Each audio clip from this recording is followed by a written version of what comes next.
Hi, and welcome to City Happenings. I'm Mayor David Black. Papillion continues to grow and offers much to its residents so they can live, work, and play. For more about Papillion, here's City Happenings. Thanks, Mayor Black. As the mayor mentioned, he's out speaking to the community. His audience? Second graders. Older people might realize, but just think of Art Linkletter. Younger people won't relate to that. When I first got the call, and it was shortly after I got into office, it said, hey, would you come talk to the second graders? At first I thought, you gotta be kidding. My kids were getting ready to, one was out of the house and another one, it's like, what do I know about how talking to second graders? Tell you what, it's probably the best experience I had. And then I've gotten to the point where I do it every year with all of the elementary schools in Papillion. Second grade is when the school district is starting to introduce civics. Levels of government, federal, state, local. They're starting to talk about branches of government, legislative, executive, judicial. They're starting to introduce the idea of rights, responsibilities, and laws, and they're introducing the idea of elections and ballots. And to make it real to the kids, probably the thing they can relate to the most is the local mayor. And so I go in, I didn't realize how excited the kids get. They really appreciate it. And I'm just shocked at how wise they are on those topics. I spend as much time asking them questions as I do talking, and the responses are great, and I hit all of those topics. We talk about responsibility, we talk about rights, and we talk about laws, and we talk sometimes how those conflict. And we talk about what is involved in a city. And of course they think I'm in charge of everything. Well, I'm not in charge of your house. I'm not in charge of your school. I'm not in charge of the businesses. So what do I do? And we go to simple examples. I start out with, and they get it. They laugh about it. I said, you get up in the morning and you go into the bathroom and you turn the faucet. What comes out? Well, water. And then we talk about how we have. It's our responsibility to pull that water out of the river, get it, clean it up, get it to the water tower, get it through the pipe. So every time they turn the faucet on, the water is there. They can relate to that. The thing they laugh about then, I said, and you're still in the bathroom and you do something in the bathroom and you go and flush, and then they all laugh, but I said, that has to go somewhere. And then they say, oh, it goes down the sewer. And yeah, every time you do something and flush, it has to go every single time. And what happens if it doesn't? And they know, it starts overflowing and there's a mess. Well, who has to clean it up? So we get very real at their level. And then we'll talk about when you came to school this morning, you drove on what? We drove on the street. Well, who puts the street there?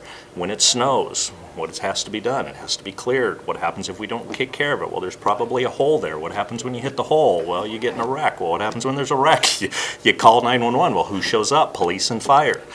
So we just keep building and building and building and building on real things that happen to them that day.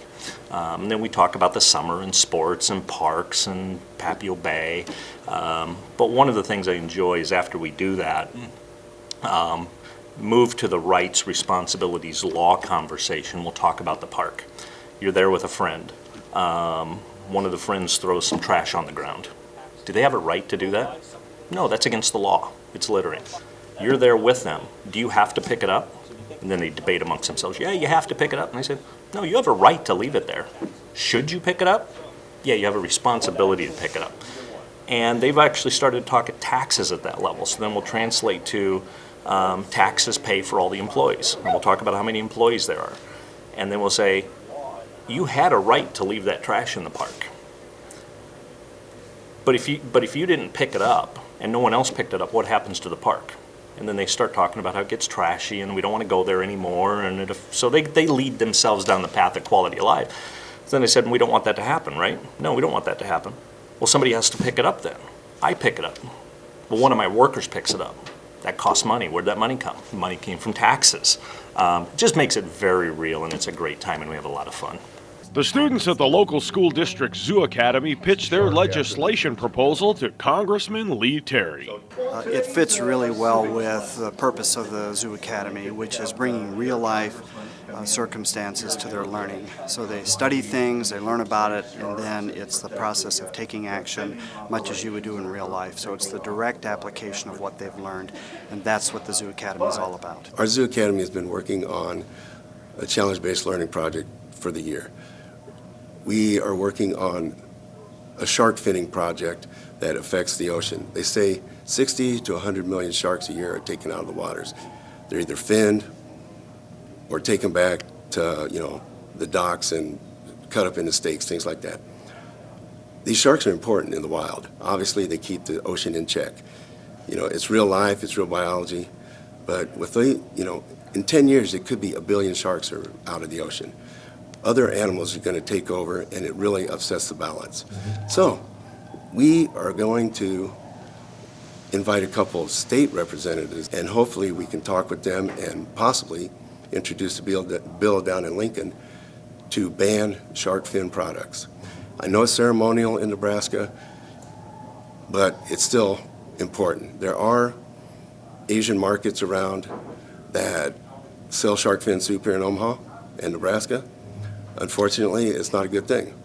Not good for our oceans, so we're trying to ban that. I think, the kids really seem to enjoy it. They are really involved. That's the key. If they're paying attention, then they're involved, and so they're raising their hands, they're offering suggestions, and it was a great time. So hopefully we get a little bit of a civics lesson in there. I wanted to understand what their cause was, because anytime they're going to go talk to their representative at any level, they better have a good grasp of what they're trying to convince you to do. And I thought they had a really good grasp of the finning issue and what needed to be done.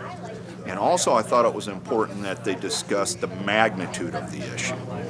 Because frankly, no legislature is going to deal with the issue if it's, not very significant. So it's too... The Chamber of Commerce sponsors Hiring Our Heroes job fairs aimed at hiring military veterans. It's an initiative by our company at a corporate level to hire veterans as they come out of the service. We find that they have the right skill sets, they have the right motivations, they've been trained, those types of things, and they bring to us what we're looking for to look at a career with Prudential. Well, Gallup is a huge supporter of veterans, hiring veterans, and it's really important that in today's economy that we're hiring good, skilled, trained workers, and there's no better training ground than the military to find some of those skilled workers to fill some of our in-demand jobs. A major facet of these job fairs is that it's not just for the military veteran. When you look at it, we're trying to make sure people understand that it's not just the veteran that has these job skills. And oh, by the way, when we say that, we're here for you, we need to really stand up and mean what we say. And the way that you do that, it really is by building a good foundation and a good foundation at home. Taking care of everybody, not just the spouse.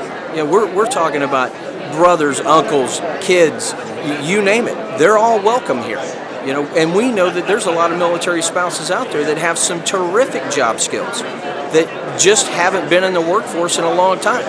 So the best way to fix that is by finding some military-friendly employers that get it, that understand acronyms like op-tempo, being in stressful situations, dealing with diverse cultures. Guess what? The spouses do that too. And that's the biggest thing. And that's why Hiring Our Heroes, actually now we have a dedicated division specifically to the military spouses. I come from a military background, and so it's not only the people who are enlisted active duty, but it's the whole support network around them that has the same job skills and the same experience that they go through as a family. And so it's important not only to support our veterans, but it's important to support their families and their support networks as well. That's what's happening around Papillion. And we want to invite you to stay up to date with what's happening in Papillion. You can find us on Facebook, follow the City of Papillion on Twitter, or watch the YouTube channel. And of course, information about all of our departments and programs is available on our website. For more information about Papillion, go to www.papillion.org or just call the Mayor's Hotline at 402-827-1111. Thanks for watching.